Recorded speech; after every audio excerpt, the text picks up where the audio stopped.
नमस्कार, वंदे मातरम। मैं हूं श्यामगिरी। आप देख रहे हैं हमारा चैनल मुद्दा भारत का। मुद्दा भारत का यानी मुद्दा है आपका, मुद्दा है महाराष्ट्र की राजनीति का। महाराष्ट्र की राजनीति में इस समय हलचल मची हुई है सातारा के जिला अध्यक्ष चुनाव को लेकर। जहाँ सातारा में जिला परिषद चुनाव हुए, उसके बाद जिला अध्यक्ष के जो चुनाव हुए, उसके लिए जो है वहाँ पर सत्ता पक्ष में ही काफ़ी अंदरूनी लड़ाई शुरू दिखने को मिल रही है, जिसमें देखा जाए तो राष्ट्रवादी कांग्रेस पार्टी यानी एनसीपी अजीत दादा गुट के और शिवसेना एकनाथ शिंदे जी का अलायंस था और दोनों ने मिलकर बहुमत भी हासिल कर लिया था। लेकिन वहाँ पर बीजेपी ने बड़ा खेल कर दिया है। बीजेपी ने वहाँ पर जिला अध्यक्ष अपना बना दिया है।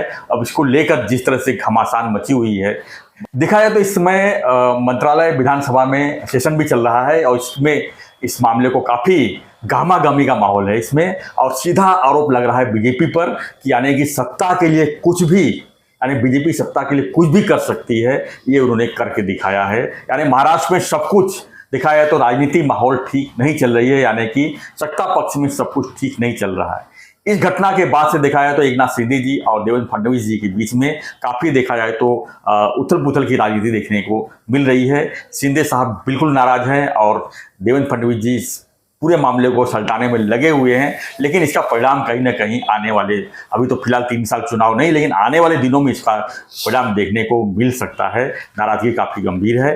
क्या है पूरा मसला, इसी पर हम चर्चा करेंगे। आखिर में ऐसा घटना क्यों हुई है, इस पर हम चर्चा करेंगे। हमारे साथ में है राजनीतिक विशेषज्ञ सुभाष काले जी। हम इसे जानने की कोशिश करेंगे कि जो सातारा की घटना हुई है उसको किस तरह से देखा जा रहा है, क्या देखा जाए कि बीजेपी सत्ता के लिए आगे और भी कुछ भी कर सकती है, ये तो सामने जग जाहिर दिख रहा है। सर, स्वागत है एक बार फिर से। देखा है तो मतलब कि एनसीपी और शिवसेना ने मिलकर बहुमत तो हासिल कर लिया था और अध्यक्ष उनका बनना तय था। लेकिन जिस तरह से 4 सदस्यों की जो फोड़ की गई है, बीजेपी ने उनको फोड़ने में कामयाब हुई है और वहाँ पर बीजेपी के अध्यक्ष बन गए। तो जो ये ड्रामा हुआ है सर, इसमें एसपी का भी नाम आया, उनको सस्पेंड करने की बात हो रही है। क्या है पूरा मामला सर, कैसे ये सब हो गया है? देखो क्या है, जिला परिषद अध्यक्ष का चुनाव था जी। जैसे आपने अभी कहा कि राष्ट्रवादी अजित पवार राष्ट्रवादी पार्टी और शिवसेना एकनाथ शिंदे, इन दोनों को मिलके 35 सदस्य हैं जी। टोटल सदस्य संख्या है 65 जी। यानी कि उनके पास क्लियर बहुमत था। बिल्कुल। तो उनका अध्यक्ष जैसे आपने कहा वैसे होना तय था। लेकिन जो तय है वो घुमाकर कुछ और नतीजा बाहर निकलना, इसी को राजनीति कहते हैं। और यही चाल भारतीय जनता पार्टी ने खेली। भारतीय जनता पार्टी के पास टोटल सदस्य थे 28 अपने बीजेपी के और 2 अपक्ष जी। इनको उनकी संख्या हो रही थी 30। मतलब उनको तो 5 कम थे, अगर 3 कम थे, 3 कम थे, बराबर है, 3 कम थे।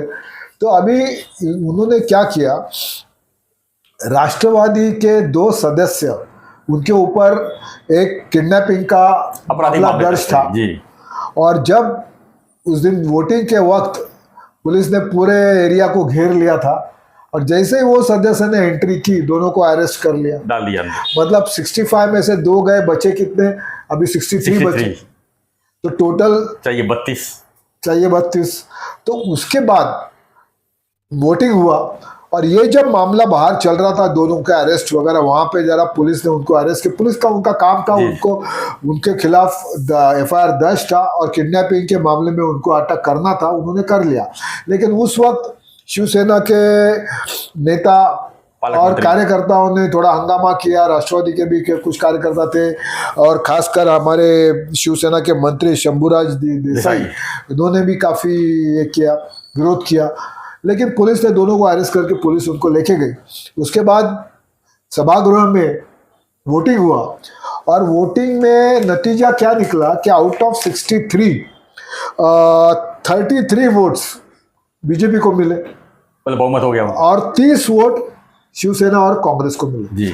देखो मतलब एनसीपी को, सॉरी।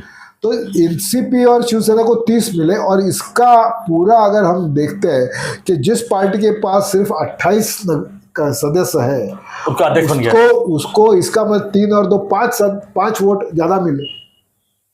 तो 5 वोट कहां से आए? तो इसका मतलब क्लियर है कि शिवसेना और राष्ट्रवादी के मत टूटे और इसी वजह से जिला परिषद अध्यक्ष बीजेपी का हुआ। अभी जो ये हुआ जी, वो राजनीति का एक खेल है, हमेशा होते रहता है। जैसे अभी आप पहले देखने को जाओ तो 35 सदस्य है, तो शिवसेना और राष्ट्रवादी का अध्यक्ष होना तय था। लेकिन जब गेम पलटता है तो फिर उसके ऊपर बुमाबुम होती है। हाथ सामने वाला ज़्यादा होशियार निकला और बीजेपी के सातारा के नेता जय कुमार गोरे और शिवेंद्र सिंह राजे, ये दोनों ने अपना खेल दिखाया और जिला परिषद से बीजेपी का बैठा। उसके बाद वहां तक बात सीमित नहीं रही, सेशन चालू है मुंबई में जी। और सेशन में ये मुद्दा उपस्थित किया गया और शंभूराजे देसाई से लेकर शिवसेना और रसिदों ने काफी हंगामा किया और पुलिस कमिश्नर और वहाँ के एसपी साहब उनके ऊपर और पुलिस के ऊपर, होम मिनिस्ट्री के ऊपर काफी आरोप किए और उनको सस्पेंशन के ऑर्डर निकालने की बात की। उसमें भी नीलम गोरे जी बैठी थी डायस पे, उन्होंने डायरेक्ट सस्पेंशन का ऑर्डर विदाउट इंक्वायरी निकाल दिया। तो उसके बाद जब अध्यक्ष आए तो उन्होंने ऑर्डर भी खारिज कर दिया जी। तो ये राजनीति का मामला है और जैसे कहा जाता है हमेशा everything is fair in war, जीता वो सिकंदर, तो ये राजनीति तो वॉर ही है जी। और उसमें बीजेपी ने अपना करिश्मा दिखाया और वो सरस निकली और उनका जिला अध्यक्ष बैठ गया।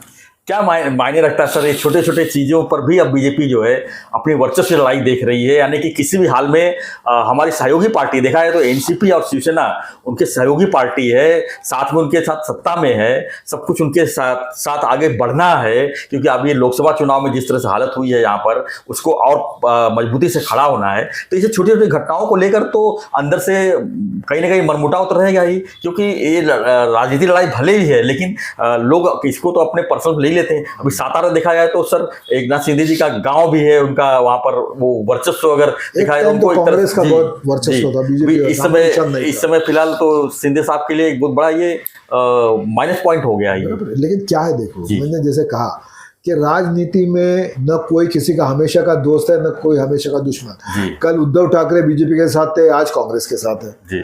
राष्ट्रवादी कांग्रेस के साथ थी, आज बीजेपी के साथ है। तो ये तो चलते रहता है, इसमें बुरा मानना या गलत मानना ये मुझे मंजूर नहीं है, क्योंकि राजनीति है और वहाँ पे ये जो अपनी अक्ल और अपने होशियारी के साथ अपने दांव खेलता है और जीता है, जो जीता वो सिकंदर, ये सीधी बात है। इसीलिए ये राजनीति है, ये कोई आश्रम साधु का आश्रम नहीं है कि वहाँ पे सब कुछ ठीक हो जाए। जी। तो लेकिन सर जिस तरह से आरोप लगा रहे हैं युद्ध में, यहाँ तक के श्री कृष्ण ने भी अपनी लीला दिखाई है, प्रभु रामचंद्र ने भी